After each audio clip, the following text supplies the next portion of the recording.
Halo semua, Assalamualaikum warahmatullahi wabarakatuh. Bertemu lagi dengan saya, Tenten Hermawansyah. Pada kesempatan kali ini, saya akan membawakan materi tentang pengenalan ilmu pengetahuan alam.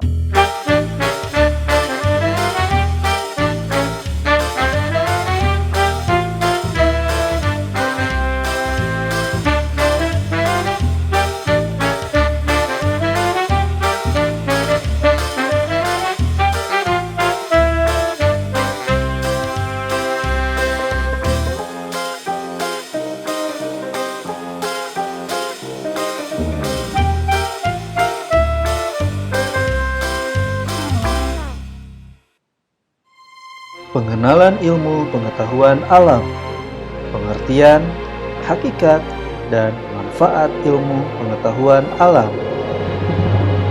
Mari kita mulai dari pengertian ilmu pengetahuan alam.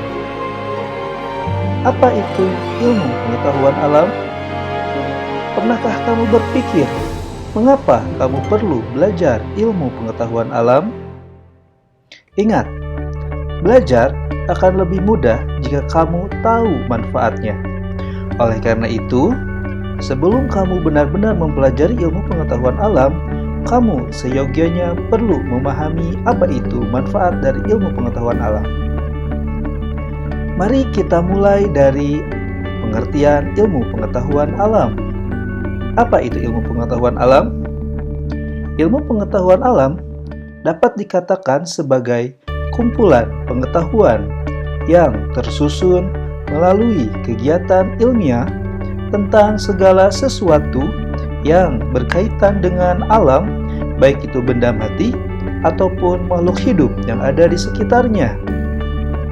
Pada hakikatnya, ilmu pengetahuan alam dapat terbagi ke dalam 3 bagian. Pertama, ilmu pengetahuan alam sebagai produk. Kedua, ilmu pengetahuan alam sebagai proses. Ketiga, ilmu pengetahuan alam sebagai sikap. Untuk mempelajari ilmu pengetahuan alam, kamu diharapkan memahami hakikat dari ilmu pengetahuan alam itu sendiri. Pertama, mari kita bahas ilmu pengetahuan alam sebagai produk. Ilmu pengetahuan alam sebagai produk mengandung arti bahwa ilmu pengetahuan alam berisi fakta-fakta, teori, konsep-konsep ilmu pengetahuan alam. Yang mana produk inilah yang akan kamu pelajari.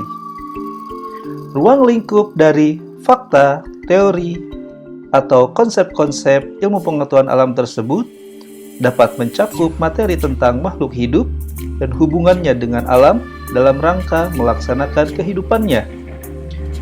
Kedua, materi tentang mekanisme kerja alam semesta.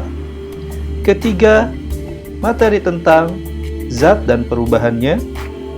Keempat, materi tentang benda-benda antariksa serta fenomena-fenomena antariksa yang terjadi di alam semesta.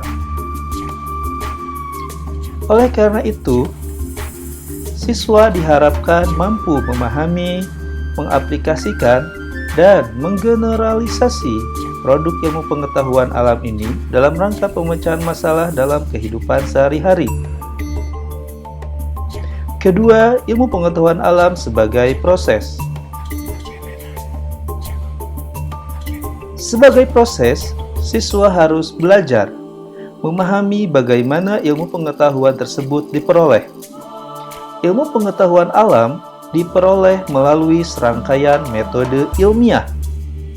Metode ilmiah ini adalah proses yang dilakukan oleh ilmuwan dalam rangka menemukan suatu ilmu pengetahuan. Langkah-langkah dari metode ilmiah itu sendiri, pertama, merumuskan masalah.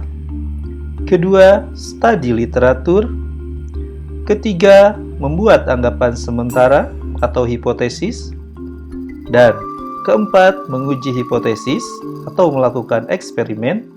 Terakhir, membuat kesimpulan berdasarkan hasil eksperimen. Dalam pembelajaran ilmu pengetahuan alam, siswa harus memahami langkah-langkah metode ilmiah ini dalam rangka penguatan dan pemahaman ilmu pengetahuan alam, serta sebagai suatu upaya pemecahan masalah berkaitan dengan ilmu pengetahuan alam dalam kehidupan sehari-hari. Selanjutnya, yang ketiga adalah ilmu pengetahuan alam sebagai sikap. Ilmu pengetahuan alam sebagai sikap mengandung arti bahwa ilmu pengetahuan alam diperoleh melalui rasa ingin tahu manusia akan benda dan fenomena alam yang ada di sekitar mereka. Oleh karena itu, dalam belajar IPA perlu dikembangkan rasa ingin tahu yang besar dalam mengungkap benda-benda dan fenomena-fenomena alam. Selain itu, sikap-sikap yang dapat dikembangkan dalam pembelajaran ilmu pengetahuan alam diantaranya adalah kejujuran, terbuka, optimis, logis, bijaksana, dan sebagainya. Selanjutnya adalah manfaat dari belajar ilmu pengetahuan alam. Apa sih manfaatnya? Manfaat belajar ilmu pengetahuan alam diantaranya adalah mengetahui dan memahami benda-benda atau fenomena alam. 2. Mengaplikasikan ilmu pengetahuan alam dalam rangka pemecahan masalah dalam kehidupan sehari-hari. Ketiga, menanamkan sikap ilmiah dalam kehidupan sehari-hari menjadi pribadi yang jujur, logis, bijaksana, dan penuh rasa ingin tahu dalam segala hal dalam kehidupan sehari-hari. Itulah manfaat belajar ilmu pengetahuan alam. Apakah ada manfaat belajar IPA lainnya? Silahkan jika ada, kamu dapat menuliskannya di kolom komentar. Belajar IPA bukan hanya untuk tahu, tapi untuk digunakan dalam kehidupan sehari-hari. Karena pada hakikatnya, hal yang paling penting adalah tidak pernah berhenti untuk terus bertanya.